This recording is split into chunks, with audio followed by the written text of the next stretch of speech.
Briefing. You are looking at a pinpoint of light some 41 kilometers away from the International Space Station. That is the Soyuz MS-26 spacecraft with NASA astronaut Don Pettit and Roscosmos cosmonauts Alexei Ovchinin and Ivan Wagner on board.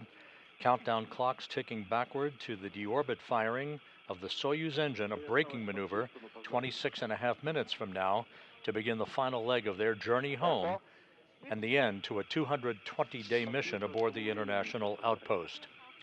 Good evening from Mission Control in Houston and the International Space Station Flight Control Room as we are in the final broadcast of the evening, the homecoming for these three crew members who spent 220 days on the station, ending a mission of 3,520 orbits of the Earth that has spanned 93.3 million statute miles.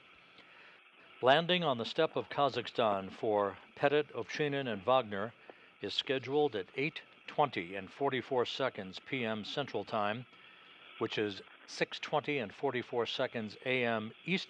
Kazakhstan time on Sunday morning, April 20th, Easter Sunday, Don Pettit's 70th birthday. Everything has gone extremely well as we have proceeded down the deorbit checklists and all of the timelines that has set up the Soyuz MS-26 for the engine firing that is coming up now 25.5 minutes from now. That will be a 4-minute, 41-second braking maneuver to slow the Soyuz down by 128 meters per second, allowing it to drop out of orbit for its 54-minute ride back to the steppe of Kazakhstan, where the trio on board the Soyuz descent module will be greeted by the Rosaviatsa search and recovery forces, including the NASA embedded team that is going to be en route to the landing site a short time from now in a variety of Russian Mi-8 helicopters. Here in Mission Control, Flight Director Garrett Hahn is on orbit at this hour. He's joined on console by spacecraft communicator Luca Parmitano, a veteran of Soyuz missions to the International Space Station. They are working in concert with the flight control team at the Russian Mission Control Center in Korolyov on the outskirts of Moscow. You see a view from a balcony camera overlooking the large flight control room as they are in communications with the Soyuz crew, as they will be during the bulk of the descent back to the landing site. Communications will be handed off at some point to a fixed-wing Antonov 26 aircraft that will be flying around the perimeter of the landing site, relaying both voice communications and data back to the control center there in Korolyov for the Russian flight controllers to assess. We'll be going through all of the timeline activities here in a moment. First, a quick look at the departing crew that is just a little bit away from its deorbit burn and entry back into the Earth's atmosphere. Alexei Ovchinin, the veteran Soyuz commander, in the center seat of the descent module, flanked to his left by Ivan Wagner and to his right by NASA flight engineer Don Pettit. Pettit will have logged 220 days in space at the time of his landing, a total of 590 days in space on his 4 space flights. Alexei Ovchinin, with 220 days in space on this mission, will have totaled 595 days in space on his 4 flights, and Ivan Wagner, completing his 2nd space flight to the International Space Station, will have totaled 416 days in space on his pair of excursions to the International Outpost.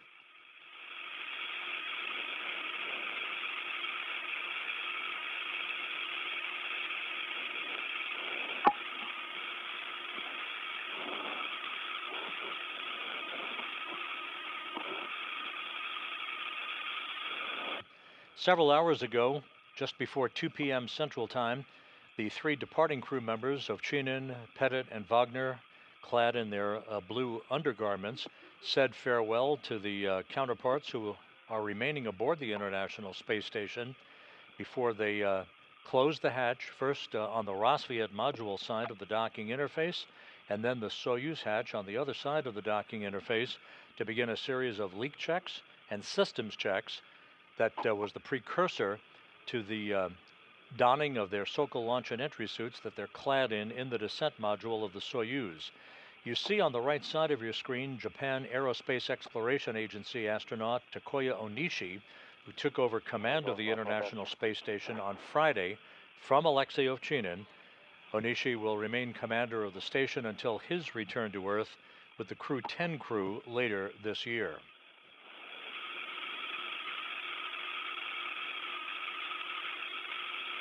The hatch to the Soyuz vehicle swung closed at 1:52 p.m. Central Time, 2:52 p.m. Eastern Time, to set into motion all of the systems checks that ultimately resulted in the undocking of the Soyuz from the International Space Station.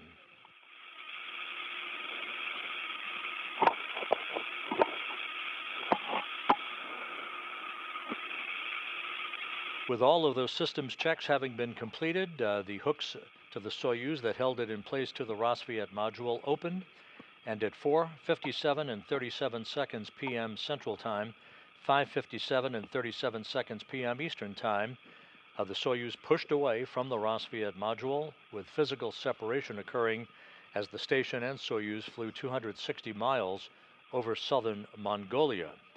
There were a couple of separation burns that increased the velocity for the Soyuz's departure from the vicinity of the International Space Station, putting it now some 41 kilometers away from the station for the deorbit burn that is scheduled to occur just over 20 minutes from now.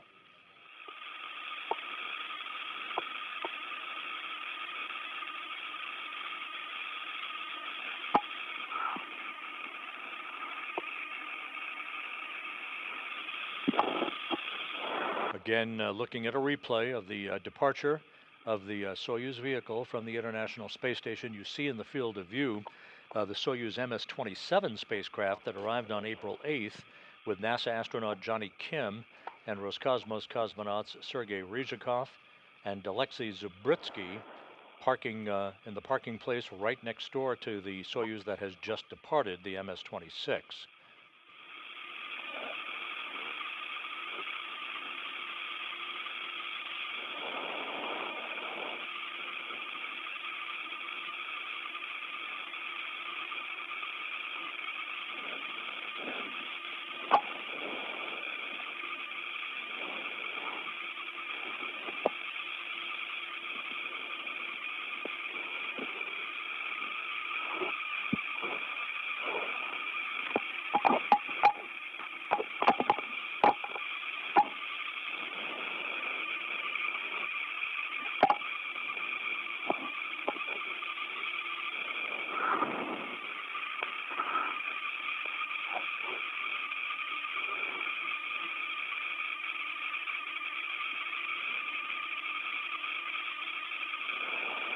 Upcoming in about 18 and a half minutes, the deorbit burn, again a 4-minute, 41-second retrograde firing of the Soyuz engine to allow it to drop out of orbit for its descent back into the atmosphere. 23 minutes after the deorbit burn, there will be the pyrotechnic separation of the 3 sections of the Soyuz vehicle, the crew remaining, of course, in the center section, the descent module, with its heat shield repelling the heat that will build up to some 2,500 degrees Fahrenheit around the spacecraft. Once the vehicle has entered through the atmosphere, a drogue chute will be deployed and in turn will pull out the main parachute, that large orange and white parachute that you're familiar seeing on our broadcasts of previous Soyuz landings. That drag chute will slow the descent rate of the Soyuz down considerably, and then just a moment before touchdown, soft landing engines will fire to soften the impact on the ground, and the Soyuz crew will be home. The interesting part about the parachutes, the 2 pilot parachutes are first deployed, the second of which extracts the drogue chute. That drogue chute, once released, measures 24 square meters, slowing the Soyuz down from a descent rate of 230 meters per second to just 80 meters per second. The main parachute is then released, a huge chute covering an area of some 1,000 meters, slowing the Soyuz to a descent rate of just over 7 meters per second. Its harnesses first allow the Soyuz to descend at an angle, a canted angle, of some 30 degrees to expel heat, then shifts the Soyuz to a straight vertical descent. Once again, that pinpoint of light you're seeing is the Soyuz MS-26. We are inside 17 minutes until the deorbit burn. Just to give you some time hacks coming up on events to come, the deorbit burn again scheduled at 7:27 and 7 seconds p.m. Central Time, 8:27 and 7 seconds p.m. Eastern Time, 4 minute 41 second engine firing to act as a braking maneuver to slow the Soyuz down by 128 meters per second. 23 minutes after the deorbit burn, at 7:55 p.m., rounding it off, we should see the separation of the three sections of the Soyuz, as we just mentioned earlier in the animation. 3 minutes after the module separation, the vehicle will enter the Earth's atmosphere at an altitude of 326,800 feet. The crew on board will feel the first sensation of Earth's gravity in 220 days at that point. And about 1:30 after entry interface, as it is called, the vehicle will enter into the plasma regime, basically a big fireball that is generated around the vehicle, with the heat being repelled by the Soyuz heat shield. That plasma regime that the vehicle will be in is about 5 minutes in duration.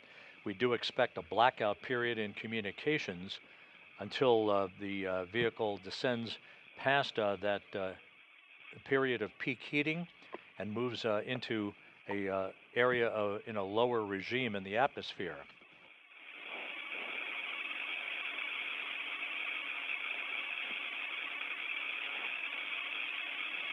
Once the vehicle exits the plasma regime, we should see maximum G loads building up on the crew, some 4 to 5 Gs, at an altitude of 21 miles above the Earth. The command to begin the opening of the chutes that we just described should occur at 8:06 and 28 seconds p.m. Central Time, 9:06 and 28 seconds p.m. Eastern Time. The landing itself is scheduled at 8:20 and 44 seconds p.m. Central, 9:20 and 44 seconds p.m. Eastern Time. That will be 6:20 and 44 seconds a.m. at the landing site in Kazakhstan, some 91 miles to the southeast of the town of Zhezkazgan. The current coordinates predicted by the ballistics folks at the Russian Mission Control Center call for the landing to occur at 47 degrees 19 minutes north latitude, 69 degrees and 34 minutes east longitude. The landing to occur 56 minutes after sunrise at the landing site. The weather at the landing site is good, some 44 degrees Fahrenheit in temperature, just a few clouds overhead, some partly cloudy skies throughout the course of the overnight hours at the landing site. Hopefully we will have good visibility as the Soyuz descends under its main parachute.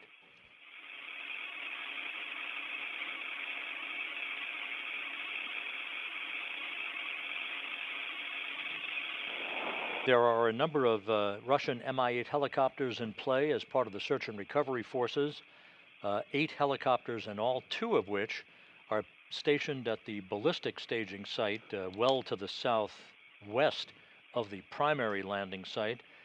Those 2 Russian Mi-8 helicopters are at the Kryani airport near the Baikonur Cosmodrome, the launch site for Soyuz vehicles. They would come into play in the unlikely event that the Soyuz moved into a ballistic entry that would create a shortfall in their intended landing target, which is to the southeast of the town of Zhezkazgan. There will be a half a dozen Russian Mi-8 helicopters in play for the prime landing site, including NASA personnel.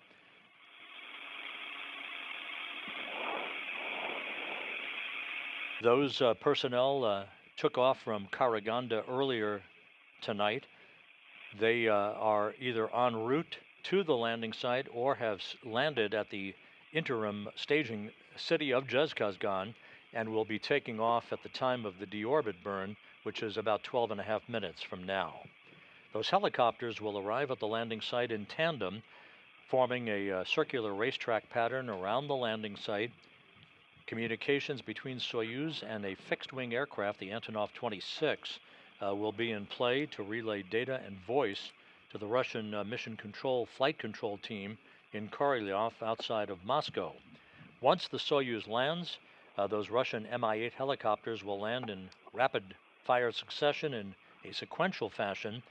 so that the recovery process of safing the vehicle and extracting the crew can be accomplished. The crew will be placed in three chairs, if you will, for an opportunity for the three crew members to begin to get their land legs back as they readapt to Earth's gravity before they are carried in those chairs into a nearby inflatable medical tent that will be set up so they can get out of their Sokol launch and entry suits into more comfortable flight clothing.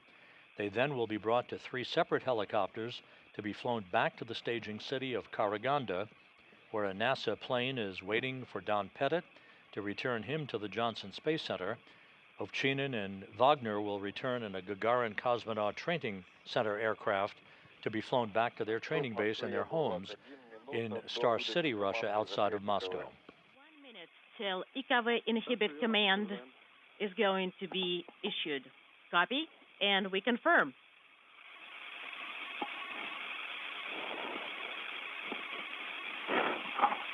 Once the deorbit burn begins, you will hear Alexei Ovchinin, the Soyuz commander, who is in the center seat of the Soyuz, flanked to his left by Wagner, to his right by Pettit. Ovchinin will be calling out the delta velocity, or the change in velocity, all the way up to 128 meters per second, and the reduction in chamber pressure in the Soyuz engine as it expends fuel for the braking maneuver of 4 minutes and 41 seconds in duration to slow the Soyuz down and allow it to drop out of orbit.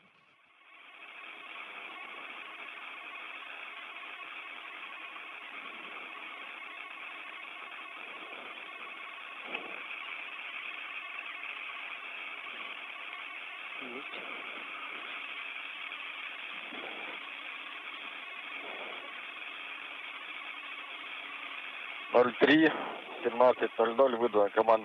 03:17:00, we sent IKV inhibit command. And we have confirmation that IKV has been exhibited and E2 is no longer illuminated. Correction, K Kilo 2 is no longer illuminated. And then the next reference point is TSKD, or SKD TIG -8. We're now inside 9.5 minutes until the initiation of the deorbit burn that begins the trip home for the Soyuz. You will hear the Russian flight controllers talking to Ovchinin for as long as they are within the geometry of communications between the Soyuz VHF comm system and the antennas on the International Space Station. You'll also hear the Soyuz referred to by the call sign of Burlock. That is the call sign that Ovchinin chose for his vehicle. That is a Russian term for a riverboat or a barge puller that existed in the 17th century Russian Empire, Burlock.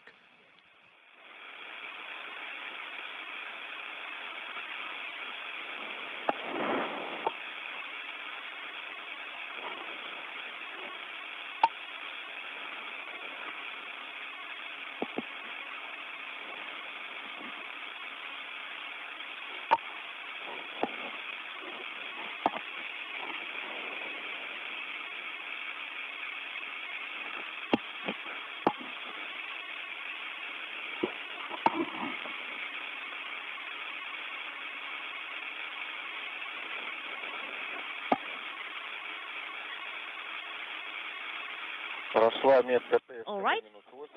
SKD TIG -8 is here. C3S9 needs to be issued, and we started the maneuver. S9, we don't need it. It's off already.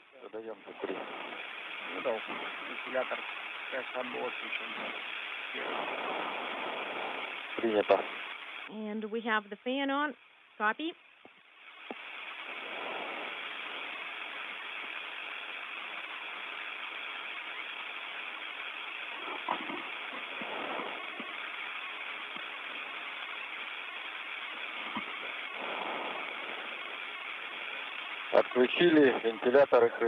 All right, BO fans are off, and we are standing by for TIG -1 minute.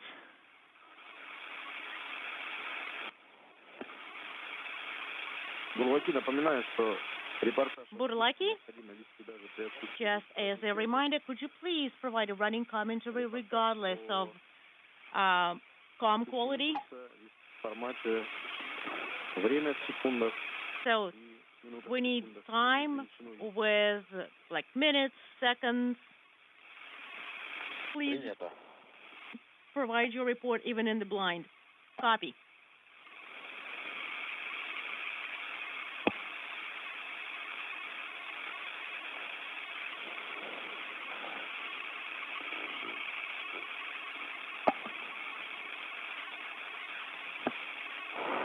Я на маневре, ты на контроле. All right, I'm on the maneuver display. Monitoring. Copy.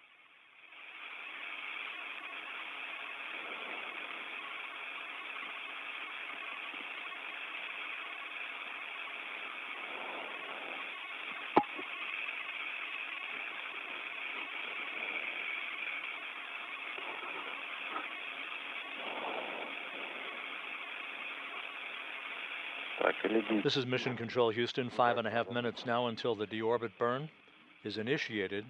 Again, this is a 4-minute, 41-second retrograde firing of the Soyuz engine to slow the vehicle down and enable it to drop out of orbit.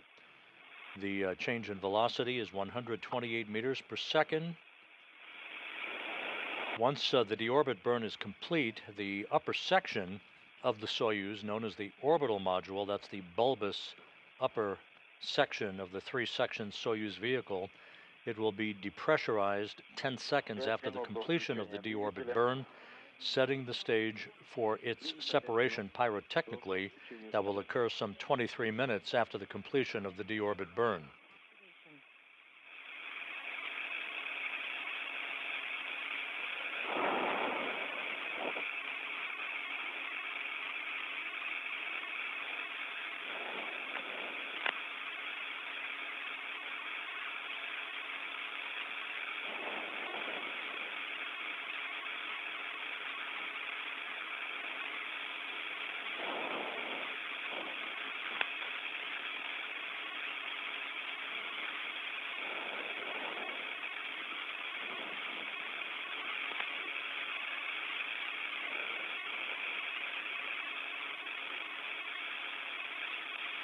Four minutes now until the start of the deorbit burn. Everything in good shape.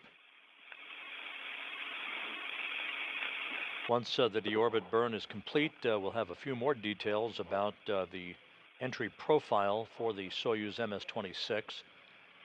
The Russian Mi-8 helicopters will be taking off from the interim staging point in Zhezkazgan right around the time of the deorbit burn. That will time them to arrive in sequence, in sync, with the arrival of the Soyuz under its large main chute.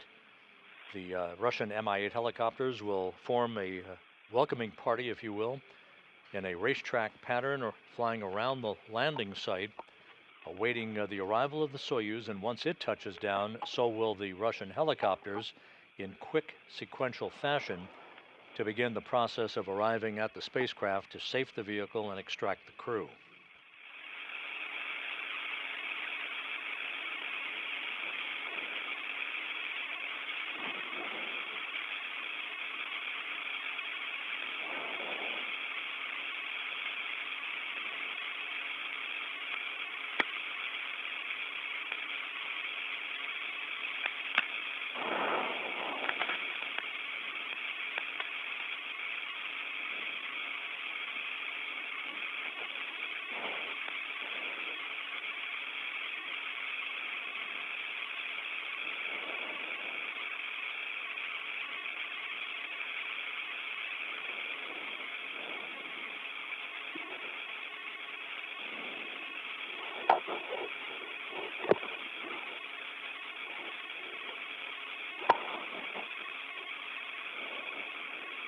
This is Mission Control Houston. Again, you're looking at a view from a balcony camera overlooking the Russian Mission Control Center in Korolyov outside Moscow.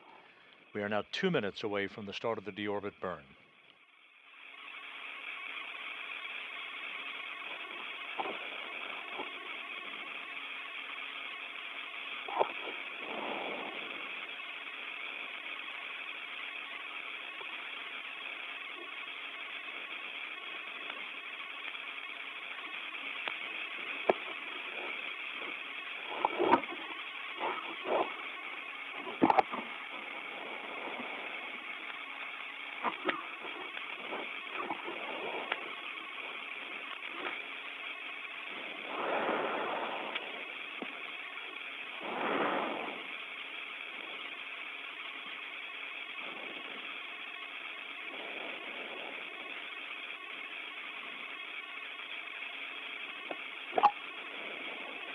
Now approaching 1 minute until the start of the deorbit burn. Again, Pettit, Ovchinin, and Wagner wrapping up 220 days in space and a journey of 93.3 million statute miles. All right, we have views, we have stabilization. Copy.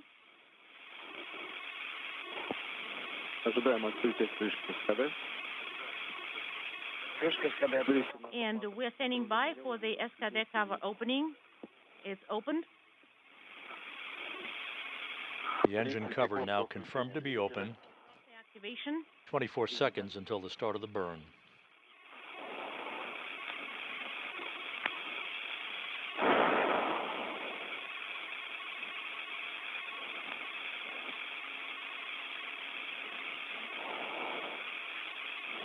Ну что, поехали домой. Off we go home. Yep. Есть включение СКД 03. Deorbit burn now in progress. Activation confirmed. Once again, a 4-minute, 41-second retrograde maneuver. The burn is underway. Copy.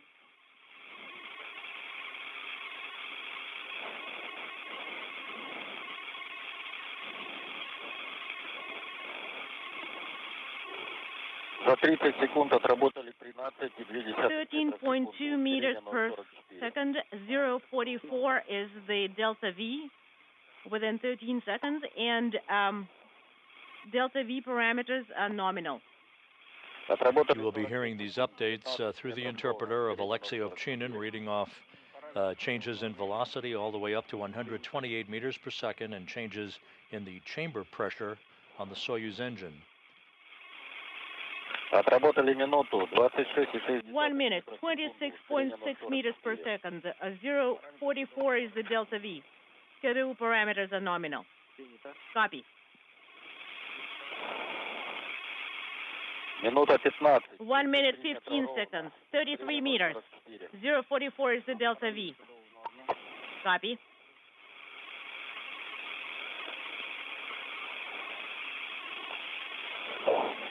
Отработали минуту 30. 1 minute 30, 39.8, and 0.44 is the delta V. Schedule parameters are nominal.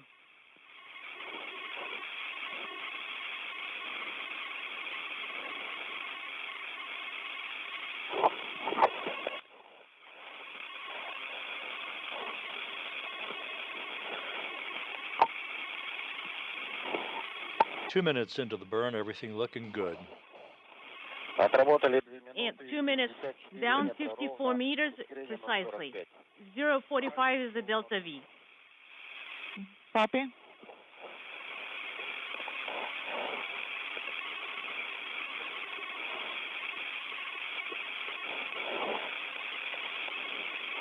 Halfway through the burn, everything looking very good.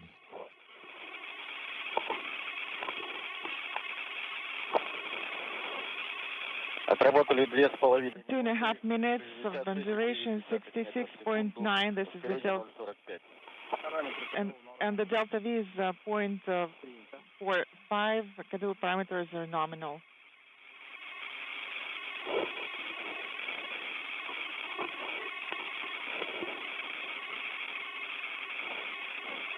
Coming up on 3 minutes into the burn, all parameters looking very good. Time tag past 3 minutes, 79.6 meters, 0.45. This is the delta V acceleration, and schedule parameters are nominal. Copy.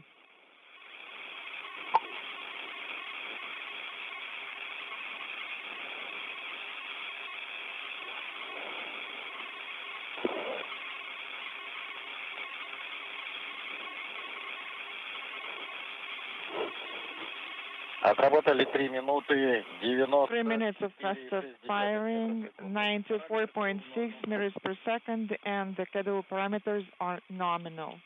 1 minute of deorbit burn time left. All the parameters looking very good according to the Russian flight controllers in Korolyov.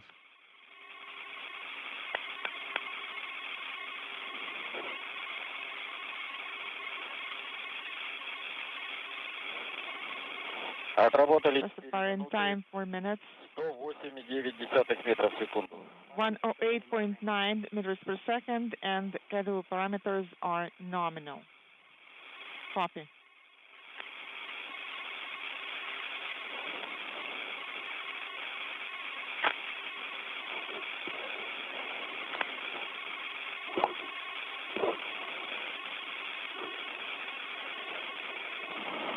Standing by now for engine shutdown. Duration is 4.5 minutes, 1 to 1.1 meters per second, and we are standing by for the main command in 37 seconds. The command has been executed. The command and thermal sensors are activated. The separation is confirmed. Copy. And we have the completion of the deorbit burn with a perfect change in velocity of 128 meters per second. Don Pettit, Alexei Ovchinin, Ivan Wagner on the way home. Confirmed. Switching to the display inaudible. Copy.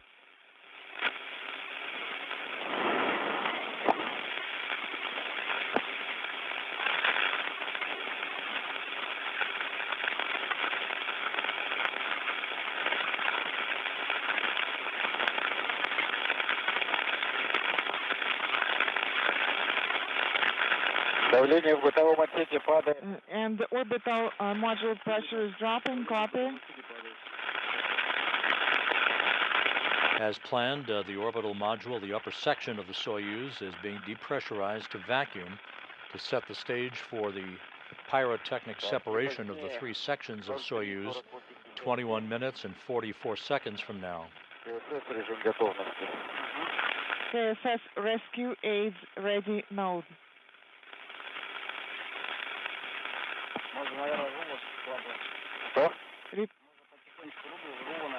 Please repeat your last. I think we can stow the RHC. We can start stowing it. So with the successful completion of the deorbit burn, next up is the separation of those three sections of the Soyuz, the upper section being the orbital module. The lower section is the instrumentation and propulsion module. The crew is strapped into their seats in the center section called the descent module, which is the only surviving section of the three-section Soyuz. Alexei Ovchinin, the Soyuz commander, strapped into the center seat, flanked to his left by Ivan Wagner and Don Pettit to his right.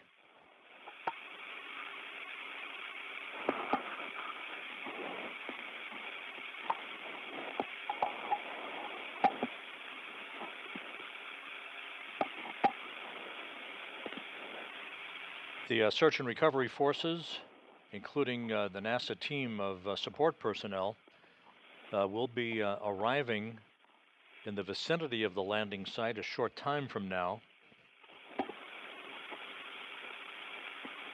We're about 46 minutes away from our expected touchdown of Soyuz MS-26 at a point 91 miles to the southeast of the remote village of Jezkazgan.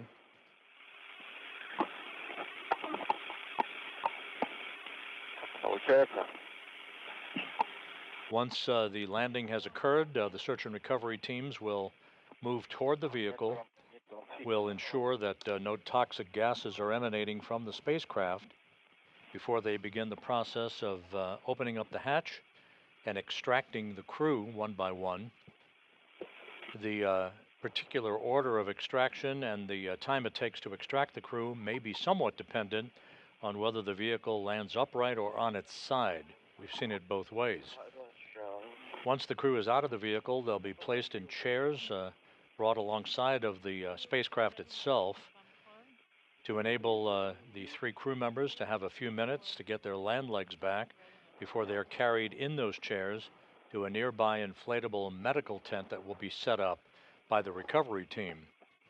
It is there that they'll get out of their Sokol launch and entry suits, move into more comfortable flight clothing, and then be brought to three waiting helicopters to be flown some 2 hours and 15 minutes from the landing site to the staging city of Karaganda, where Pettit will board a NASA plane to fly back to Houston, and Ovchinin and Wagner will board a Gagarin Cosmonaut Training Center aircraft to fly back to their homes at the training base in Star City outside of Moscow.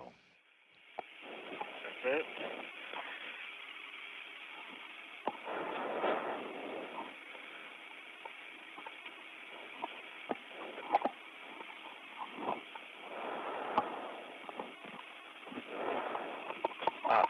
Все хорошо?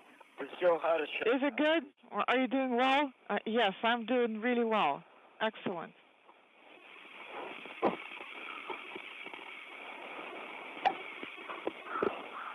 And just a reminder, although communications are still solid between Soyuz and the flight control room there in Korolyov that you see on your screen, those communications could deteriorate and will be lost at some point once the Soyuz enters into the Earth's atmosphere, into the area of peak heating for about 5 minutes in duration.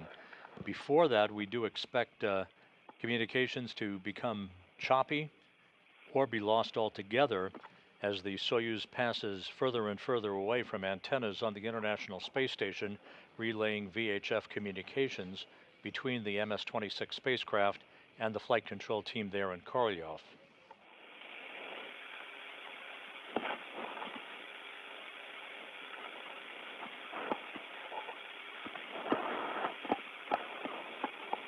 Some 17 minutes now until our expected module separation. Again, a pyrotechnic pre-programmed command that will separate the orbital and instrumentation and propulsion modules from the center section or the descent module in which the 3 crew members are strapped in their seats.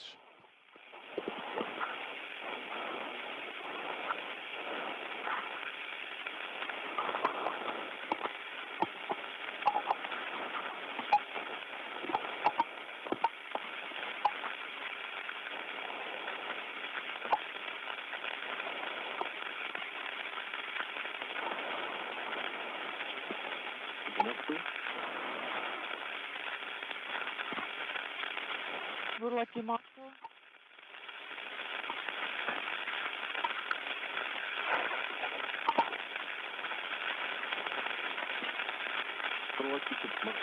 Lucky Moscow.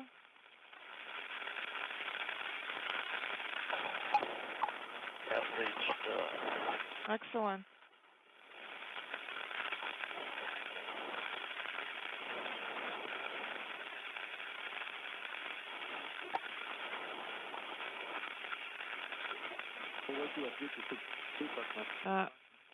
Lucky, this is Moscow. How do you read me?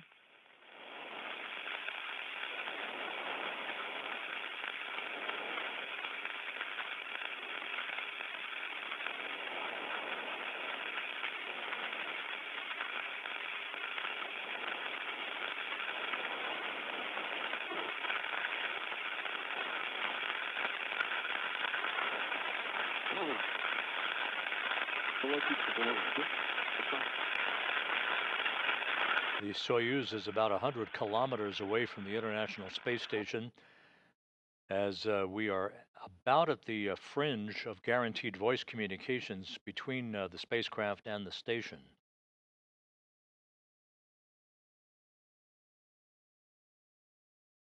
The sequence of events, again calling for the separation of the 3 sections of the Soyuz less than 15 minutes from now. If everything goes as planned, the main parachute deployment sequence will begin just under 26 minutes from now with touchdown southeast of Zhezkazgan, Kazakhstan, just over 40 minutes from now.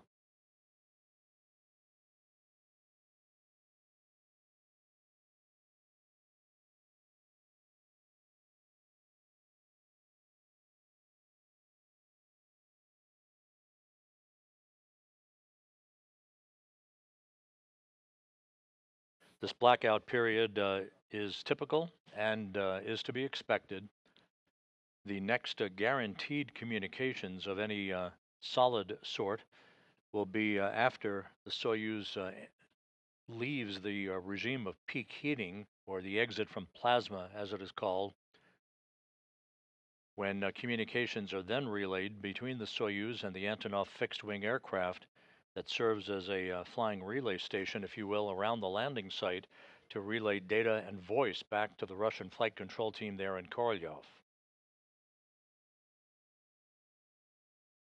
There could be bits and pieces of choppy communications between now and then, so we'll be standing by for further updates as we approach the 13-minute mark until the module separation command is given for the pyrotechnic separation of the three sections of the Soyuz MS-26.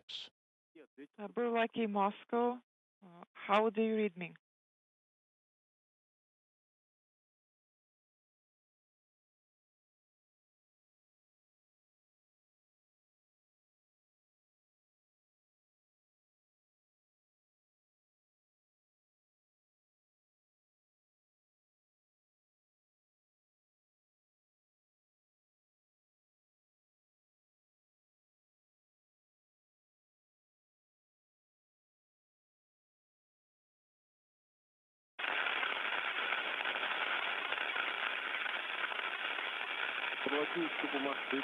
Burlaki, Moscow, how do you read me?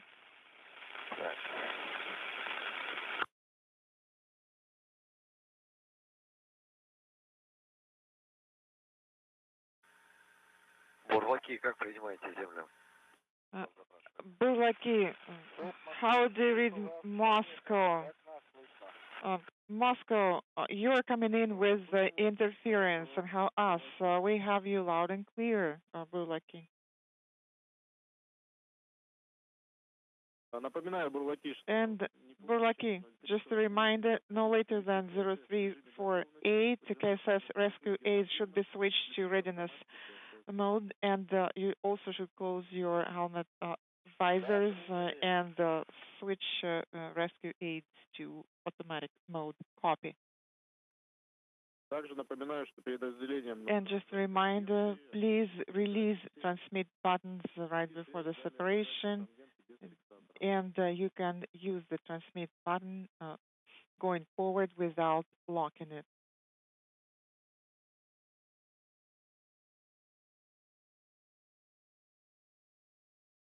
How copy, Burlaki?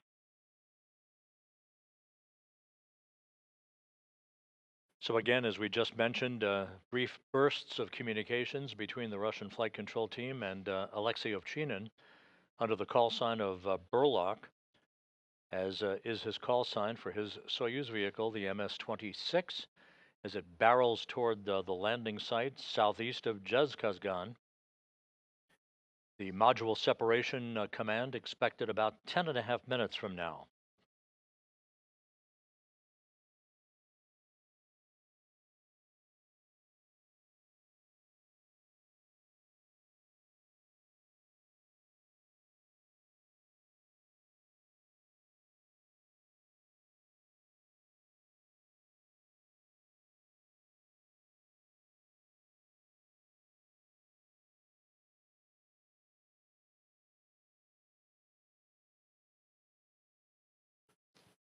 This crew, extremely experienced, coming home after 220 days in space. Don Pettit will have logged 590 days in space on his 4 space flights. Alexei Ovchinin, 595 days on his 4 flights. And Ivan Wagner, 416 days in space on his 2 missions to the International Space Station.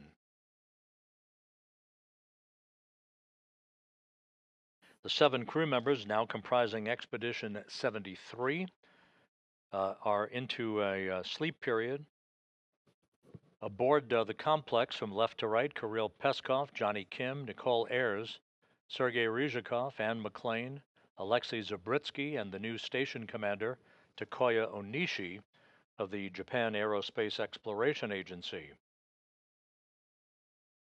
McLean and Ayers, earlier in the day on Saturday, were busy in the Quest airlock of the International Space Station, continuing preparations for a spacewalk that they have planned on May 1st.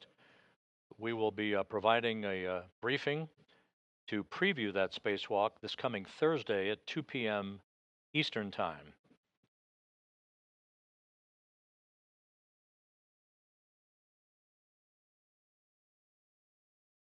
Just over 8.5 minutes now until our expected separation of the three sections of the Soyuz. Hopefully, we will be getting confirmation of that through telemetry received at the Russian Mission Control Center, or if we're fortunate enough, through a quick burst of voice confirmation from Ovchinin on board Soyuz MS-26.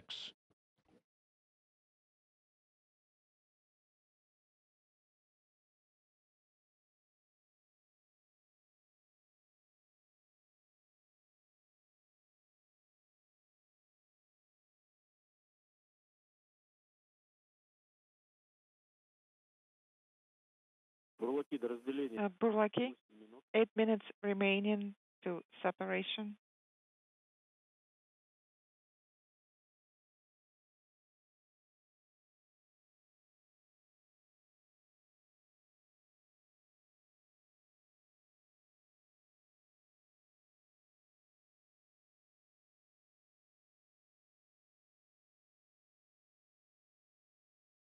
Pettit, Ovchinin, and Wagner began an 11-day handover with NASA's Johnny Kim and Roscosmos cosmonauts Sergei Ryzhikov and Alexei Zabritsky after they were launched on April 8th, arriving at the station on a 2-orbit rendezvous profile. This is very typical and maintains a continuous human presence aboard the International Space Station that will approach a quarter-century 25-year milestone on November 2nd of this year.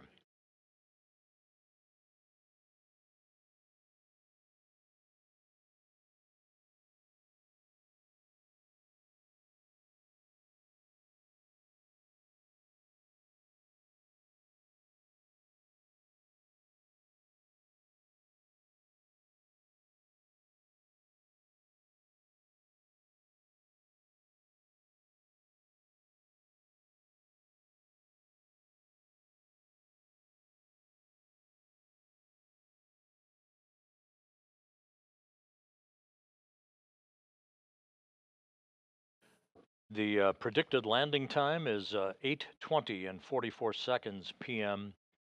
Central Time, which is 6:20 and 44 seconds a.m. Kazakhstan time on April 20th, 56 minutes after sunrise. Partly cloudy skies at the landing site, temperatures around 44 degrees Fahrenheit. To greet Pettit, Ovchinin, and Wagner.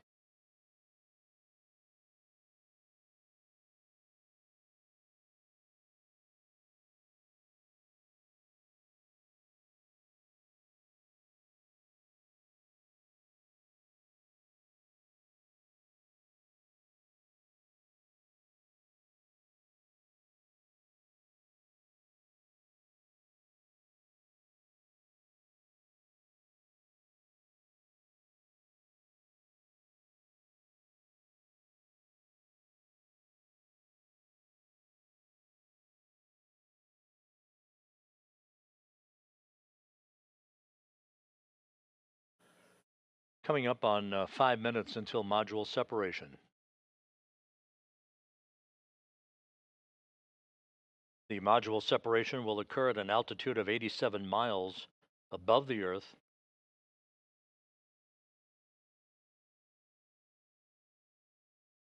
Three minutes after module separation, we should move into the upper reaches of the Earth's atmosphere at 326,800 feet, where G-forces will begin building up on the three crew members who have been devoid of gravity for the past 220 days.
Coming up on 2 minutes until module separation, the updated landing coordinates predicted by the ballistics folks at the Russian Mission Control Center for the Soyuz MS-26 calls for landing to occur at a latitude of 47 degrees 19 minutes north, 69 degrees 33 minutes east longitude. Visually monitor separation. The Russian Mi-8 helicopters and the Antonov fixed-wing aircraft are just about in position in a racetrack pattern around the landing site as they await the sight of the Soyuz MS-26 under its chutes.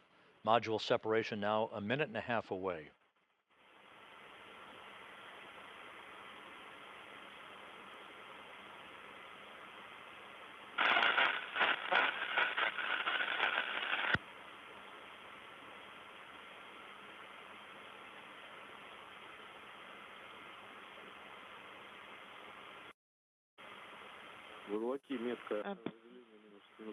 Burlaki minus 1 minute and 14 seconds to separation.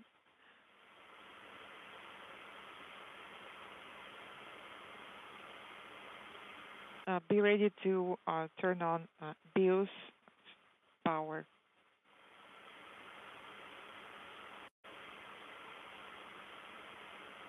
Just about 40 seconds away from expected separation of the 3 sections of the Soyuz vehicle.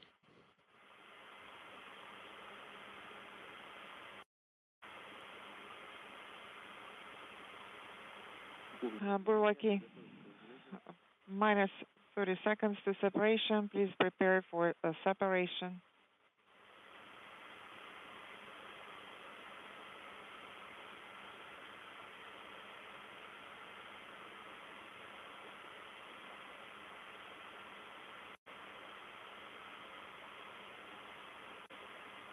All quiet here in the flight control room at Mission Control in Houston, standing by.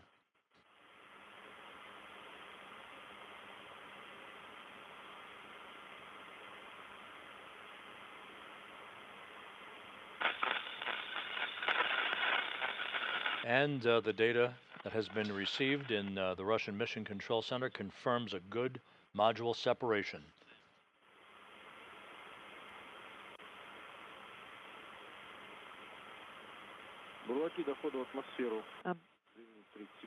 Burlaki, 2 minutes 30 seconds remain to re-entry. So with the module separation having been confirmed, the next expected milestone will be the initiation of the opening of the chutes about 10.5 minutes from now. The parachute deployment sequence is triggered by a barometric pressure sensor at an altitude of 41,000 feet. At this point, the main parachute cover is jettisoned by pyros and springs. That pulls out 2 extraction chutes, which in turn pulls out the drogue chute. That in turn pulls out the main chute. This whole process takes about 20 seconds to occur.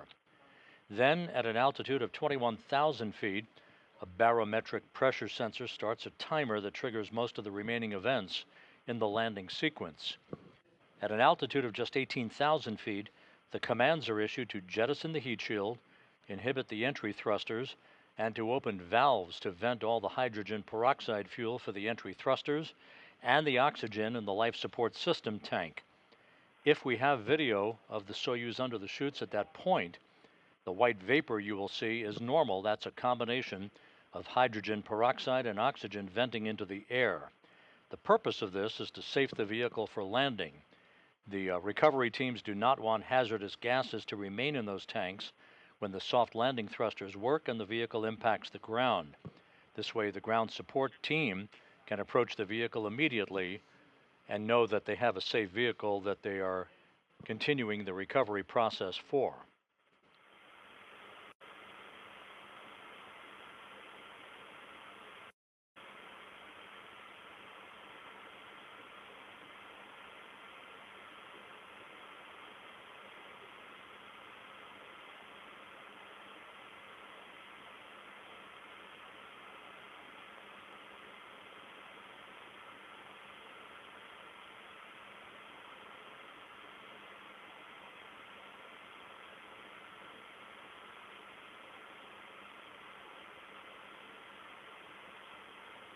The Soyuz MS-26 should have begun its entry into the Earth's atmosphere at an altitude of about 326,800 feet.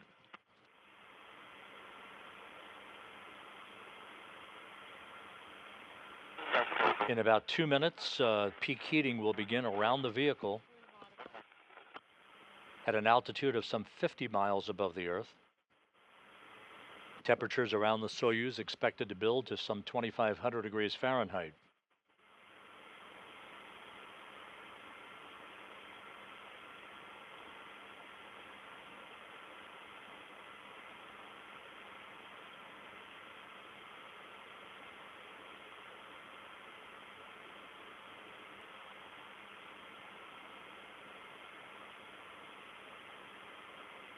If everything goes as planned, we're some 7.5 minutes away from the expected deployment sequence of the parachutes. Touchdown less than 22 minutes from now.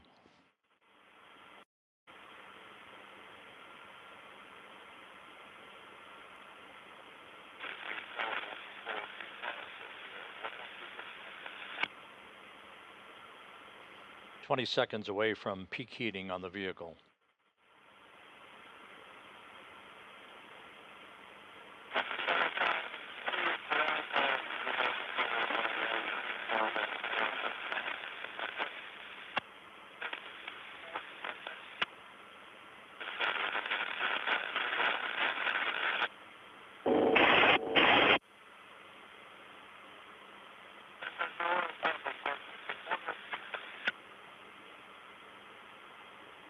The crew is unintelligible.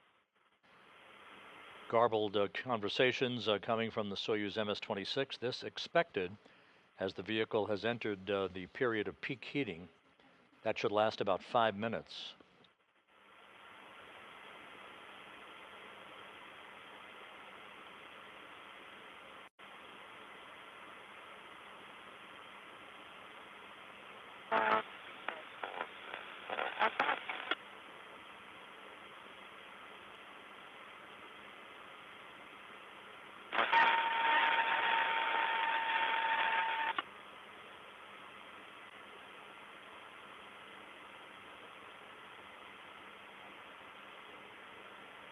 Inside 6 minutes until the expected deployment of the Soyuz chutes, 20 minutes until touchdown.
Three and a half minutes until the expected time of chute opening. Everything continues to go by the timeline, by the book, for the Soyuz MS-26. 18 minutes until touchdown.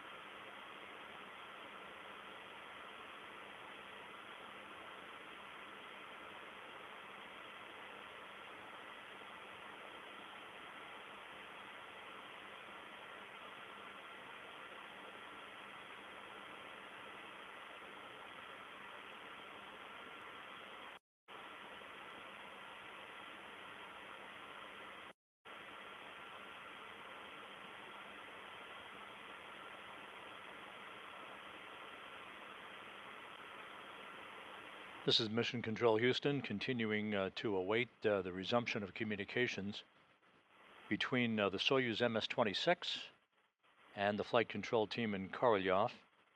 What you are likely to hear once we come out of this blackout period is the beep, beep, beep of a radio beacon. Burlakian, CC Moscow. How do you copy? Loud and clear. Max G is 4.26. It's dropping. And atmospheric miss was 6 seconds. And T reentry 03, 5927. And the integral is plus 16. Everything is fine on board, and the crew is feeling good. Right on the money. Alexei Ovchinin reporting that they have emerged from the peak heating period. We are standing by for the deployment of parachutes about a minute and a half from now. And as I just mentioned, you're hearing that radio beacon that is sending out location data to the Antonov fixed-wing aircraft that is flying around the vicinity of the landing site southeast of the town of Jezkazgan. All right, the index at the lower bottom integer is plus 16, discrete number minus 0102. Copy.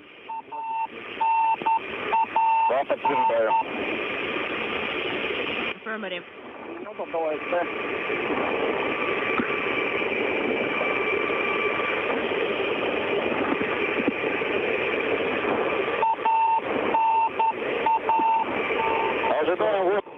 I am standing by at 040617. I am standing by for OSP priming.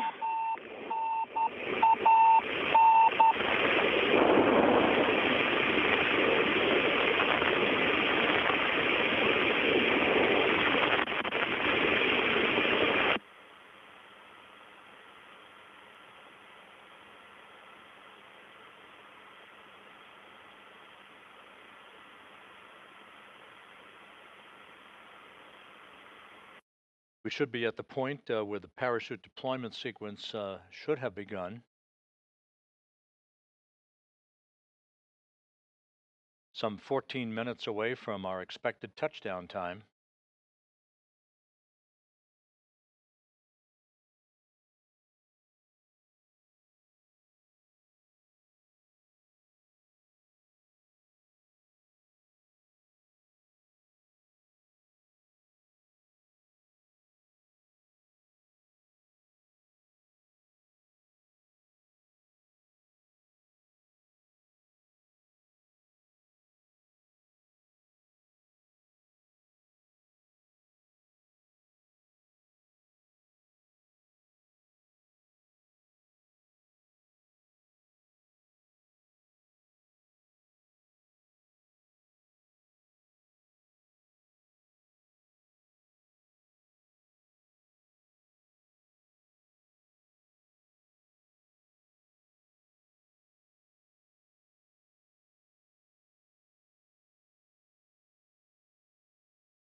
This is Mission Control Houston, once again awaiting confirmation of the deployment of the chutes as we approach 12.5 minutes until touchdown.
This is Mission Control Houston. The reports from the search and recovery forces in the Mi-8 helicopters circling the landing site say that they have a visual of the Soyuz under its chutes. This shot of Russian Mi-8 helicopters circling the landing site as we await the descent and a view of the Soyuz under those chutes, but we do have confirmation that the Soyuz main chute has been deployed, so everything continues to proceed in a nominal fashion as we are about 10 minutes and 50 seconds away from touchdown.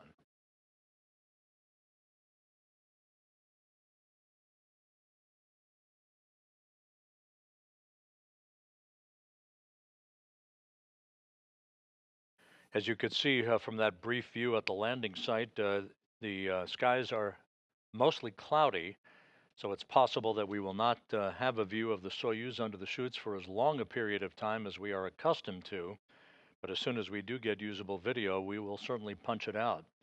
We're just over 10 minutes away from landing, as Don Pettit, Alexei Ovchinin, and Ivan Wagner are just moments away from wrapping up their 220-day, 93.3 million mile mission. Once again, this view courtesy of Roscosmos, showing Russian Mi-8 helicopters circling the vicinity of the landing site. That view is intermittent at this point until we have a solid view of the Soyuz under its chutes.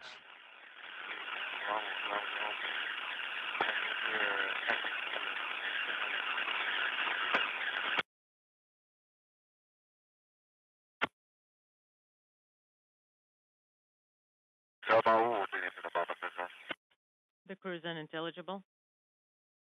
9.5 minutes until touchdown, everything continuing to go well. Again, we have confirmation through the search and recovery forces and the Russian Mi-8 helicopters. They have a visual on the Soyuz under its chute as we approach the 9-minute mark until touchdown.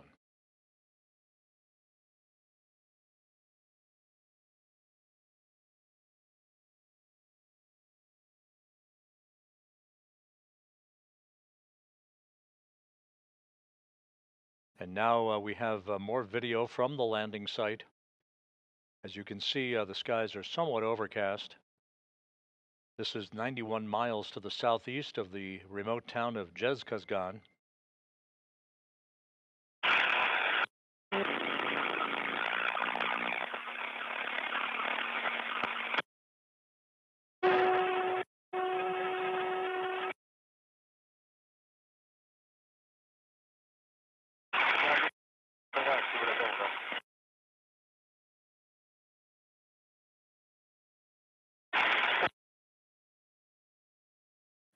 With somewhat overcast skies at the landing site, the temperature is about 44 degrees Fahrenheit.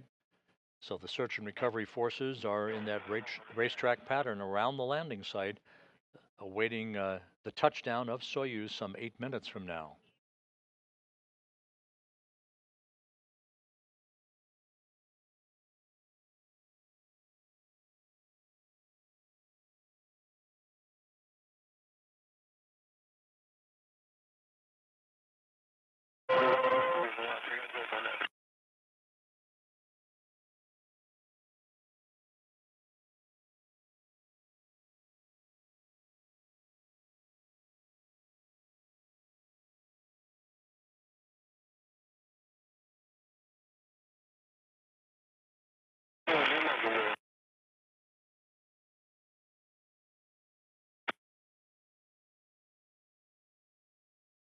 This is Mission Control Houston. Once again, all of the landing sequence events for the Soyuz MS-26 and its 3 crew members have unfolded in trip hammer fashion, everything going very well. The module separation occurred on time, as did chute deployment. The chutes confirmed to have been deployed by the search and recovery forces. As you're looking at landing site video under overcast skies, one of the reasons we haven't seen the Soyuz up to this point under its chutes, as we are accustomed to seeing. Touchdown just over 6.5 minutes from now.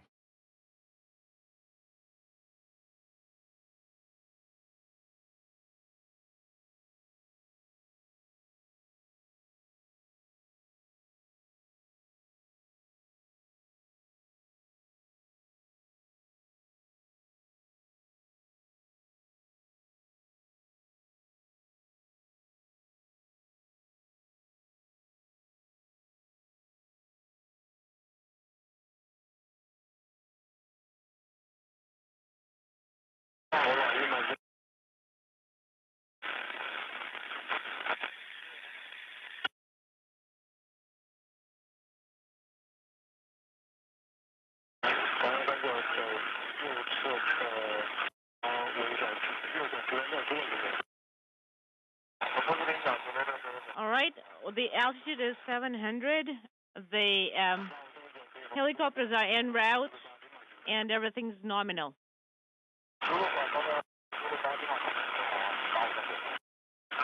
And that report indicating the altitude of the Soyuz continuing its descent on time under its main parachute.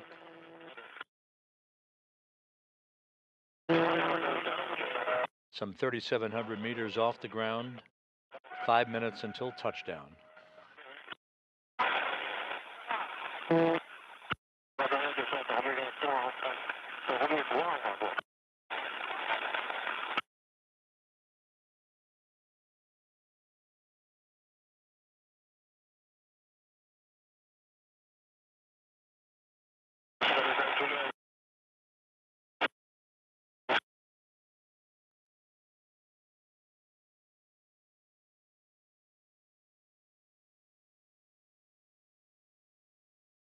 Again, a view from Roscosmos at the landing site, still awaiting a visual on the Soyuz. The Russian Mi-8 helicopters did confirm a visual of the Soyuz descending normally under its main parachute. That was at altitude, but because it's overcast on this Sunday morning in Kazakhstan, on Don Pettit's 70th birthday, this view as we await a visual on the Soyuz prior to touchdown.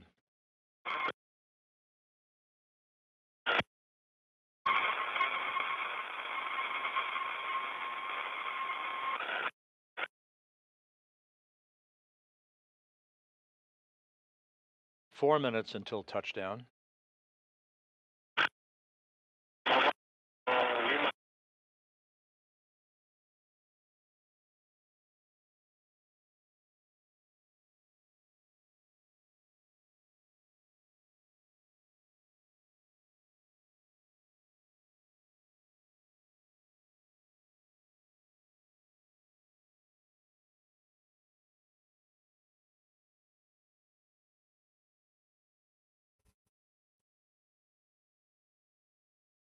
Okay, 1500, copy.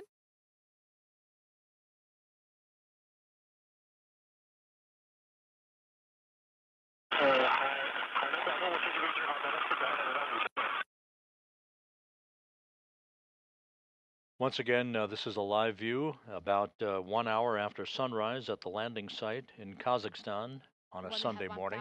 We'll let you know. Sure will. You can see Russian Mi-8 helicopters in the vicinity of the landing zone. We're still awaiting a visual on the Soyuz. Burlak 1, our data says the altitude is 1,400, 1,400. 1,400 meters above the ground, according to the ballistic team at the Russian Mission Control Center. We're feeling great. The crew reports it's feeling great. Alexei Ovchinin, Don Pettit, and Ivan Wagner just minutes away from landing on terra firma. 1,000 meters the altitude. Copy 1000. Our data says 1100. 1,100 meters off the deck. Mine shows 2000. 900 meters. 900 meters. I continue.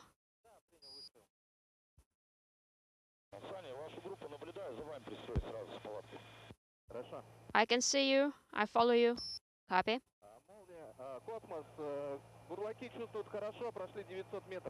The Burlaks are feeling great and they've just passed the milestone of 900. About a minute and a half until touchdown. The Soyuz descending through 900 meters. 600. Copy.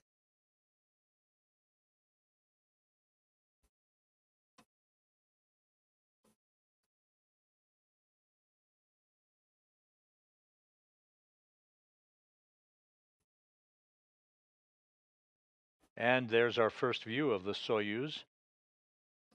Just about a minute until touchdown. Everything looking good.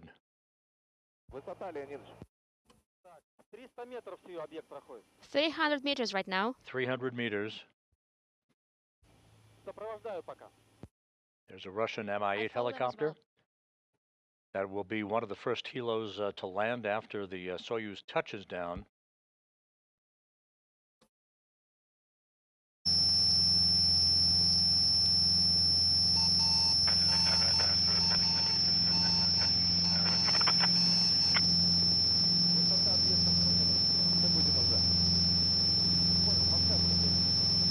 Just a moment or two before touchdown, the soft landing thrusters will fire to further reduce the impact.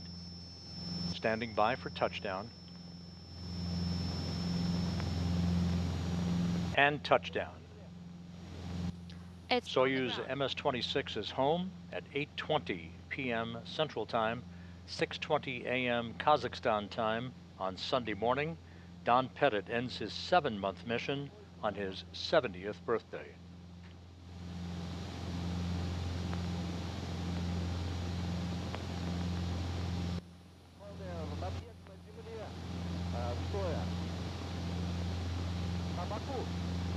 It's on the ground, on the side.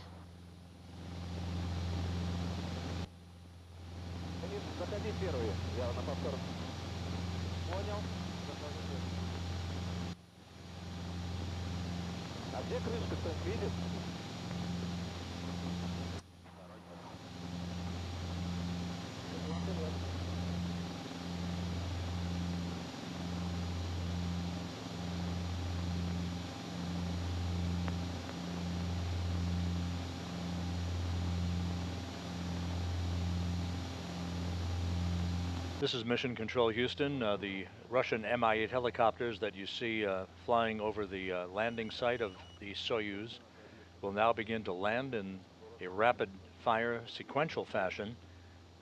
And the television truck that's providing the video that you're looking at will begin to move toward the vehicle. So we will lose video for a short period of time until that truck has repositioned itself near the Soyuz capsule. Once again, landing occurring at 8:20 p.m. Central Time, 6:20 a.m. Kazakhstan time on Easter Sunday. Pettit, Ovchinin, and Wagner are back on Earth after 220 days in space and a mission of 93.3 million statute miles.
As you can see, the Russian Mi-8 helicopters are beginning to land, as is the plan.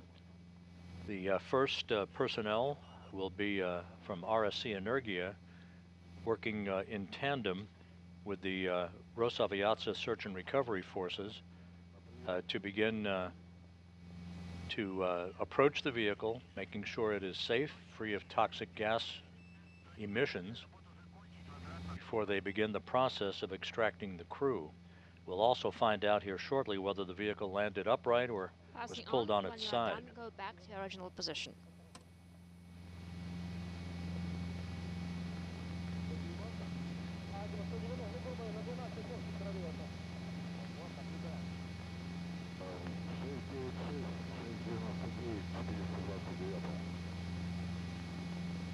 So the record books now reflect Don Pettit having accrued 590 days in space on 4 space flights. Alexei Ovchinin 595 days in space, and Ivan Wagner 416 days.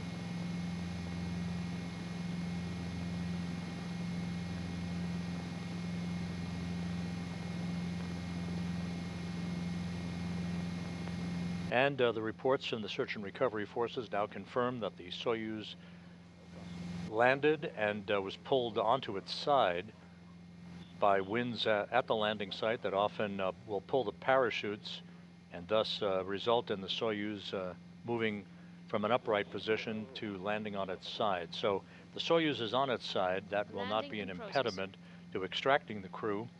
It's just a different technique that will be used out of a different hatch to remove the 3 crew members. Космос 04704, 25 минута взлет на Джеспизан.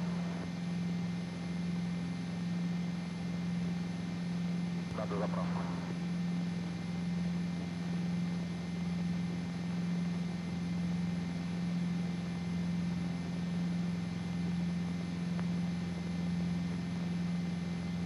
Продублируйте, пожалуйста. 704, 25 минута взлет на Джеспизан, надо заправку. 704, космос принял. Принял.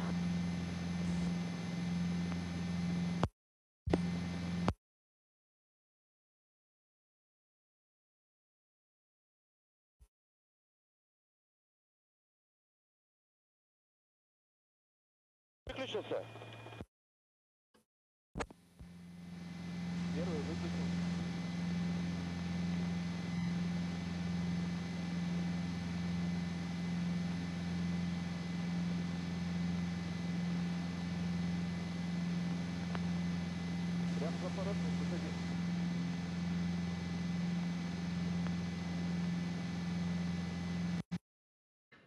This is Mission Control Houston. Once again, you're looking at the front screen at the Russian Mission Control Center in Korolyov outside Moscow, and the graphic on their center screen with the words, Есть посадка, they've landed, as they did at 8:20 p.m. Central Time, 9:20 p.m. Eastern Time, 6:20 a.m. Kazakhstan time on Sunday morning on Don Pettit's 70th birthday.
This is Mission Control Houston. As we mentioned a moment or two ago, the video from the landing site deconfigured for the moment while the television truck belonging to the search and recovery forces moves toward the capsule. The Soyuz MS-26 landing and being pulled over onto its side. That was confirmed by the Rosaviatsa recovery team. Landing occurring at 8:20 p.m. Central Time, 9:20 p.m. Eastern, 6:20 a.m. Kazakhstan time. All of the deorbit events went as planned from the time of undocking that occurred at 4:57 p.m. Central Time, through the deorbit burn, through all of the entry activities, the module separation, in which the three sections of the Soyuz separated from each other pyrotechnically, the descent through the atmosphere, the parachute deployment sequence, that all went by the book, resulting in a touchdown just about 56 minutes after sunrise on Sunday morning at the landing site in Kazakhstan, some 91 miles to the southeast of Zhezkazgan. The Russian Mi-8 helicopters have descended. They're all on the ground now, as they will begin to make their way toward the spacecraft to ensure that it is safe before other personnel approach the vehicle to begin the extraction of the crew.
The process now, once the crew is extracted from the spacecraft, will include them being placed in 3 chairs alongside the capsule.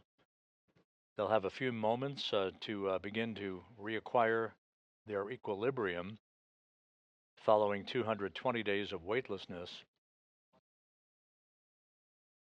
Once they are hauled in those chairs into the nearby inflatable medical tent, they'll be helped out of their Sokol launch and entry suits into more comfortable flight clothing, and then brought to 3 separate helicopters to be flown back to Karaganda, Kazakhstan. That's the staging city. That's about a 2-hour, 15-minute helo ride.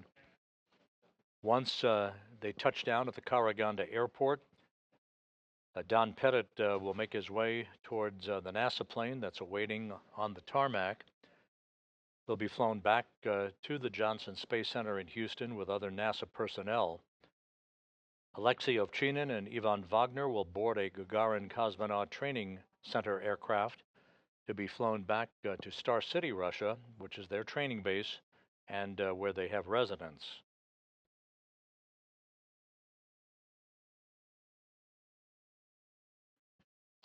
While the Soyuz MS-26 mission has come to a conclusion, work on board the International Space Station is continuing at a very rapid pace. Early Monday morning is the scheduled launch of the SpaceX CRS-32 cargo mission, the Dragon that will launch atop a Falcon 9 rocket carrying some 7,000 pounds of supplies to the International Space Station. NASA Plus coverage is scheduled to begin at 3:55 a.m. Eastern Time on Monday morning in the wee hours for a launch at 4:15 a.m. Eastern Time. That will set off about a 28-hour rendezvous sequence, culminating with a docking to the International Space Station's Harmony module Zenith port, the space-facing port, at 7 6:20 a.m. Central, 8:20 a.m. Eastern Time on Tuesday morning.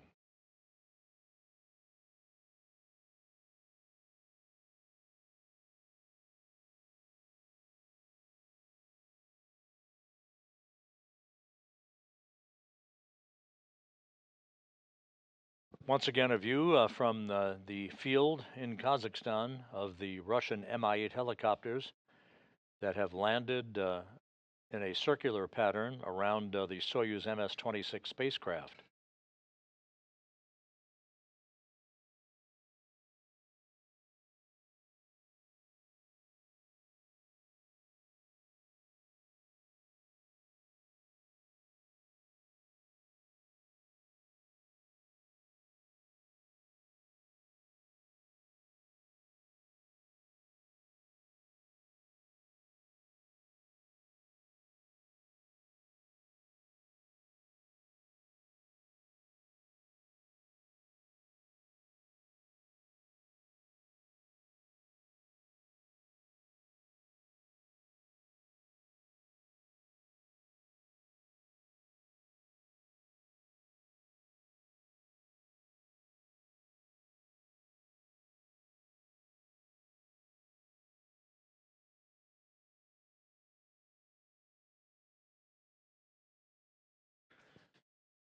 Following the arrival of the SpaceX CRS-32 cargo mission to the International Space Station, this coming Thursday, April 24th at 2 p.m. Eastern Time, we will hold a spacewalk preview briefing at the Johnson Space Center, looking towards a spacewalk, US EVA as it's called, 93, that is targeted for May 1st by NASA astronauts Anne McClain and Nicole Ayers to build up a mounting bracket upon which the next series of ISS rollout solar arrays will be delivered on a future flight.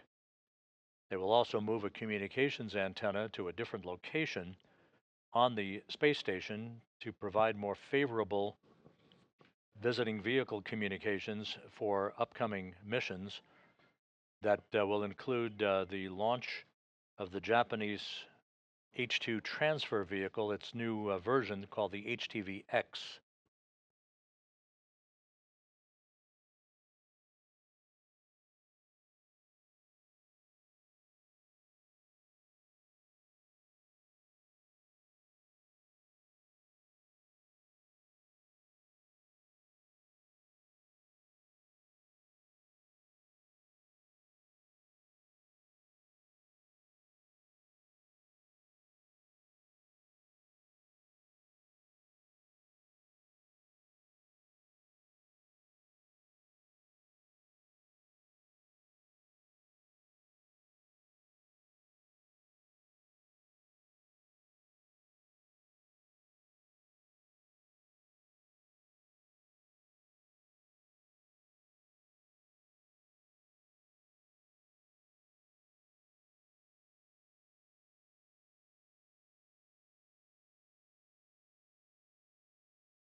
This is Mission Control Houston. Again, this live view from the landing site, about 91 miles to the southeast of Zhezkazgan, Kazakhstan. You can see on the right side of your screen, amidst the Russian Mi-8 helicopters that have all landed now in the vicinity of the Soyuz MS-26 spacecraft, you see that orange structure there. That's the inflatable medical tent that the crew will be brought into. And now we're getting video of the landing site. There's Alexei Ovchinin, the Soyuz commander, who has been brought out of the vehicle, first out. 595 days in space on his 4 missions.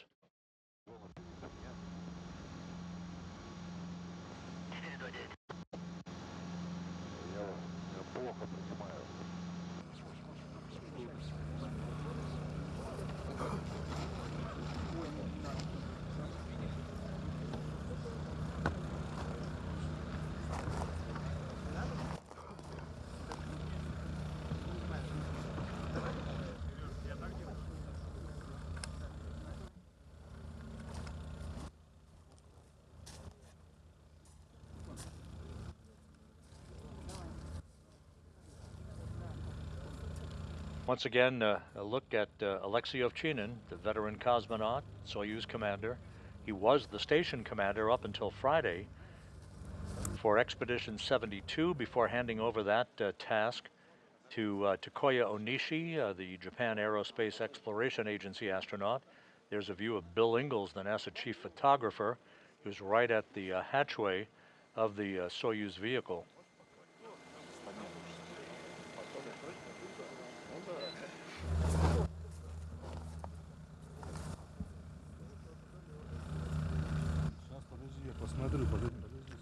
Stand by and let me take a look.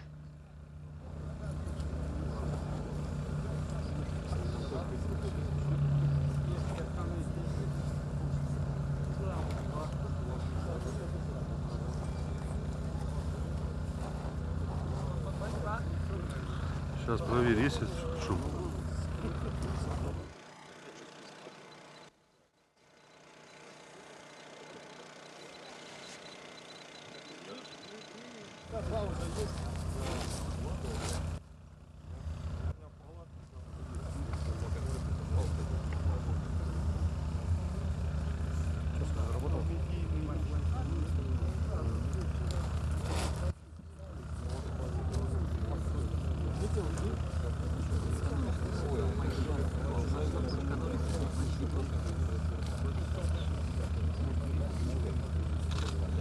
As the search and recovery teams work to extract the other 2 crew members, a good view of Alexei Ovchinin, the Soyuz commander.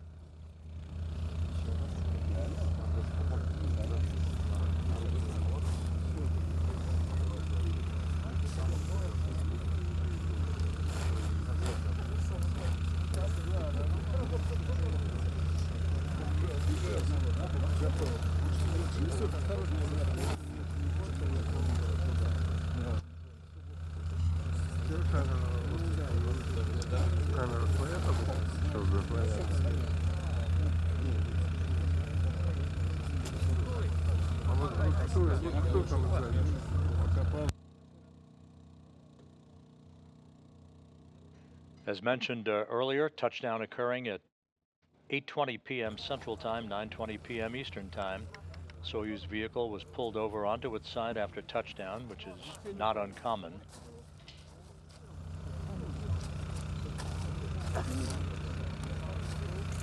Чуть-чуть ближе удочку. Slightly closer, please. Наверное, золотое.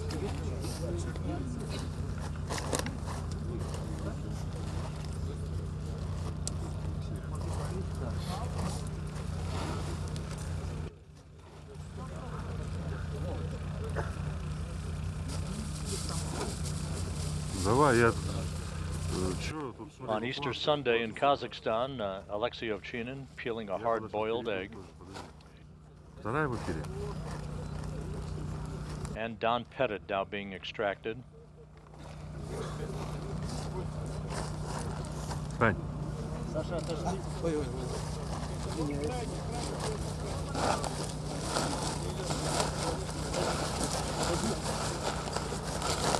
Фамильку снимайте его.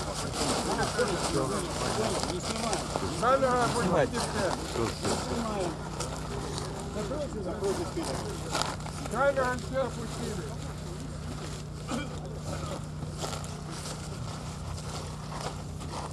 Вы слышите, что камеру опустили?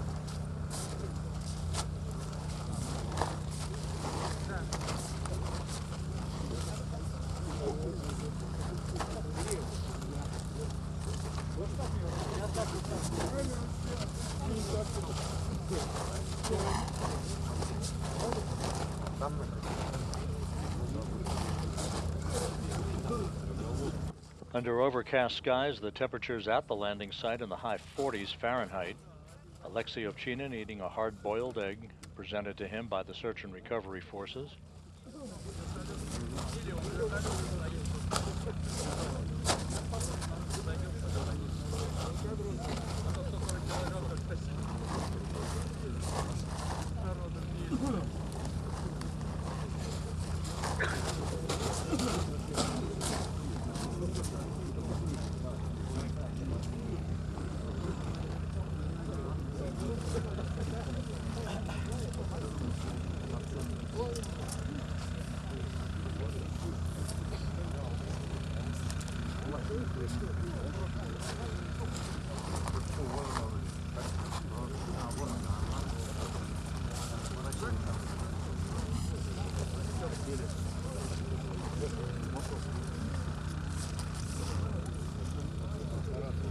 This is Mission Control Houston. Once again, Ovchinin and Don Pettit of NASA are out of the Soyuz vehicle.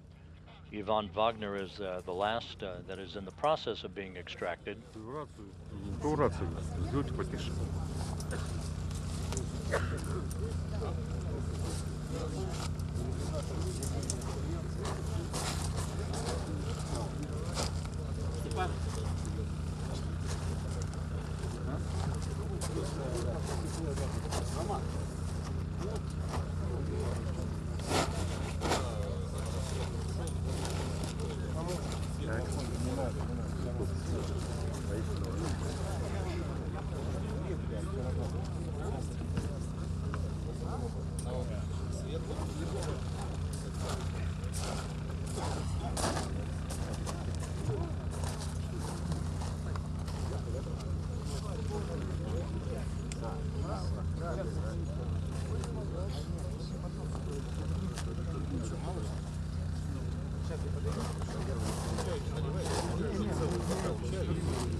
Continuing to receive live television from the Soyuz landing site, Alexei Ovchinin and Don Pettit out of the Soyuz vehicle. An interview real soon. Ivan Wagner in the process of being extracted. Lower, please.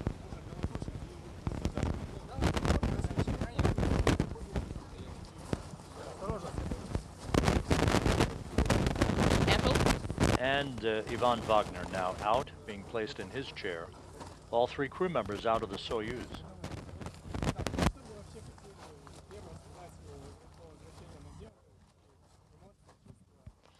Okay, what are your emotions? What are you feeling now that you're back on Earth?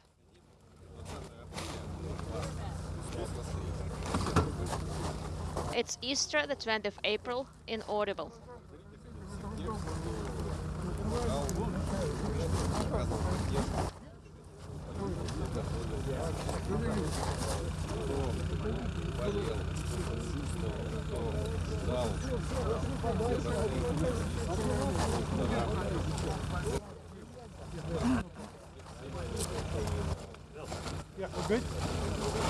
Сейчас все это...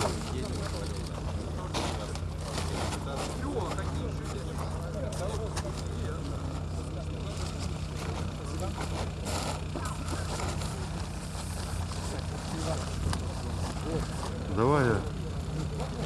Отойди в сторону, Move to the side, please. Все, назад. And back.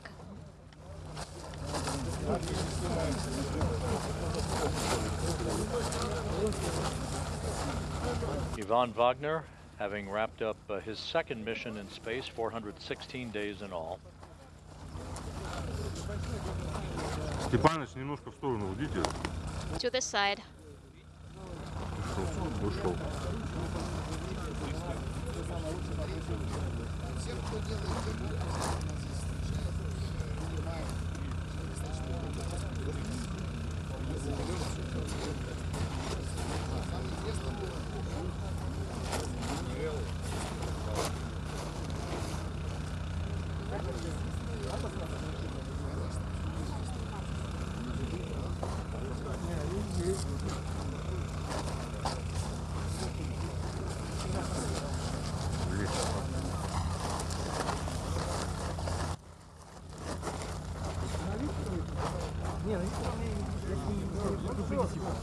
Его увезли, уже унесли. Его уже унесли, да. He's out of here. Да.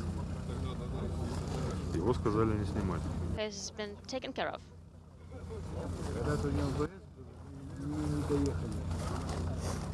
Сейчас.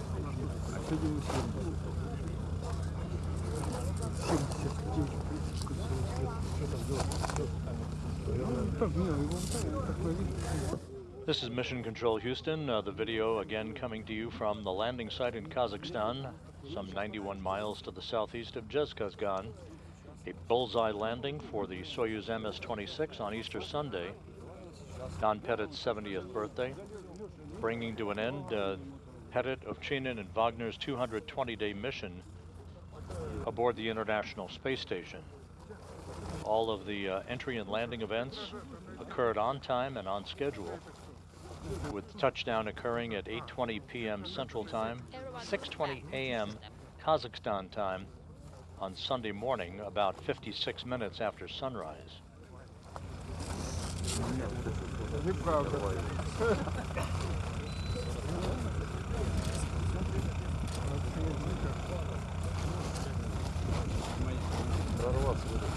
Алексей Николаевич, похожий. Лёш.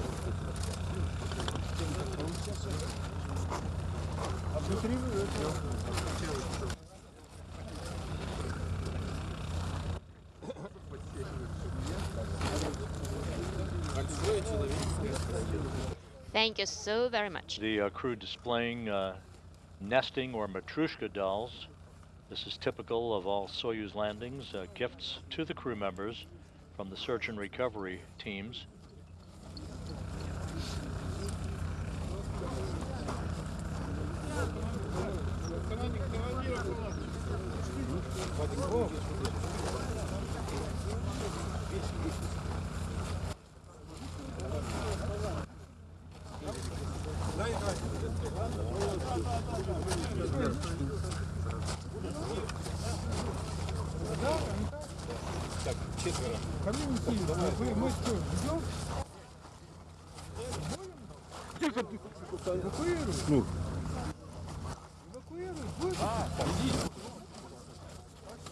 And first to be carried toward the medical tent is the Soyuz commander, Alexei Ovchinin.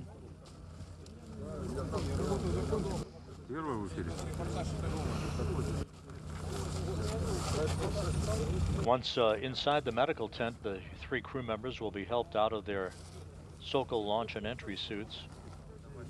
They'll move into more comfortable flight clothing and will subsequently board helicopters to be flown back to the staging city of Karaganda, Kazakhstan.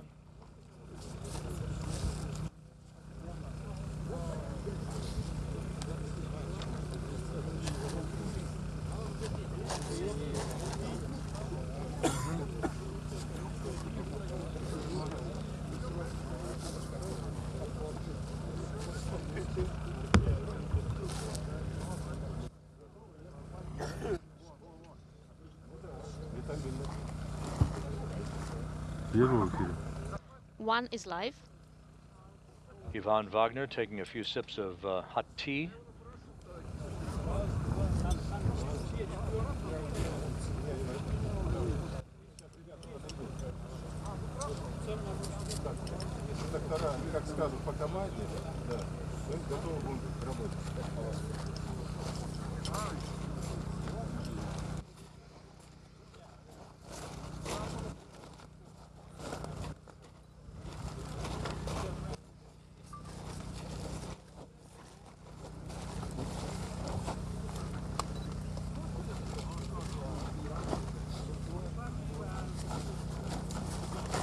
Вова. Ты сейчас будешь провожать вообще?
Yvonne Wagner now being lifted and will be moved toward the medical tent to join Ovchinin.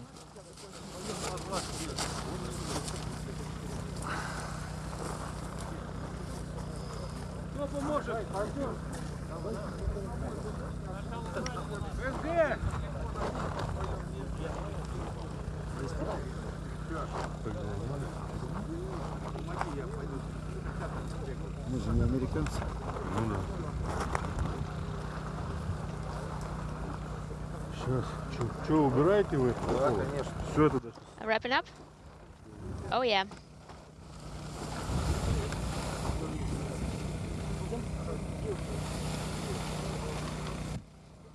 Yvonne Wagner being brought into the inflatable medical tent.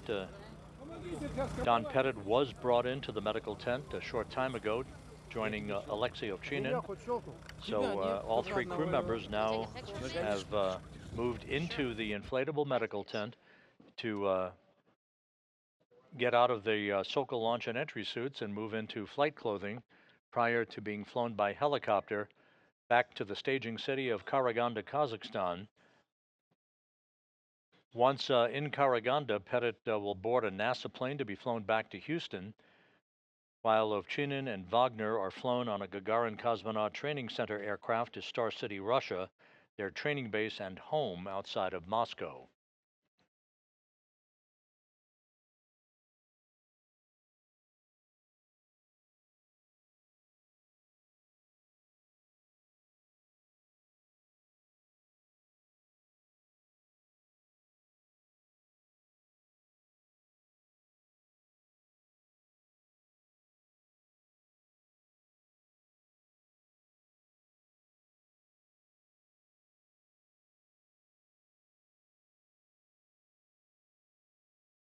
This is Mission Control Houston, a view here inside the International Space Station Flight Control Room at the Johnson Space Center at Mission Control. The mission of Soyuz MS-26 has come to an end with the on-time successful landing of Don Pettit, Alexei Ovchinin, and Yvonne Wagner, all three crew members extracted from Soyuz, all three crew members inside the medical tent at the landing site, landing occurring at 8:20 p.m. Central Time, 6:20 a.m. Kazakhstan time on Sunday morning, wrapping up a 220-day mission that spanned 93.3 million statute miles. With the three crew members out of Soyuz and in the medical tent, they'll be flown back by helicopter a short time from now to the staging city of Karaganda, Kazakhstan, where they will split up.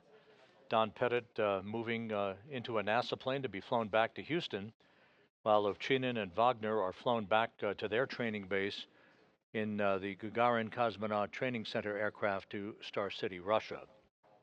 So that will wrap up our coverage for today. All of the events from hatch closure to undocking to the deorbit burn, all of the entry events having concluded successfully, bringing home Pettit, Ovchinin, and Wagner, and bringing to an end their 220-day mission in space and aboard the International Space Station. So with that, we will now look forward to the next activity on the station, that being the launch in the wee hours Monday morning of the SpaceX CRS-32 cargo craft atop a Falcon 9 rocket, scheduled for launch at 4:15 a.m. Eastern Time on Monday morning. NASA Plus coverage to begin at 3:55 a.m. Eastern Time. That will begin about a 28-hour rendezvous toward the station, with docking scheduled on Tuesday, April 22nd, with our rendezvous and docking coverage to begin at 6:45 a.m. Eastern Time, culminating with a docking to the Harmony module of the International Space Station at 8:20 a.m. Eastern Time. So with that, we'll conclude our coverage for the day. Thank you for joining us throughout the course of the day. Soyuz MS-26 and its 3 crew members safely back on Earth. This is Mission Control Houston.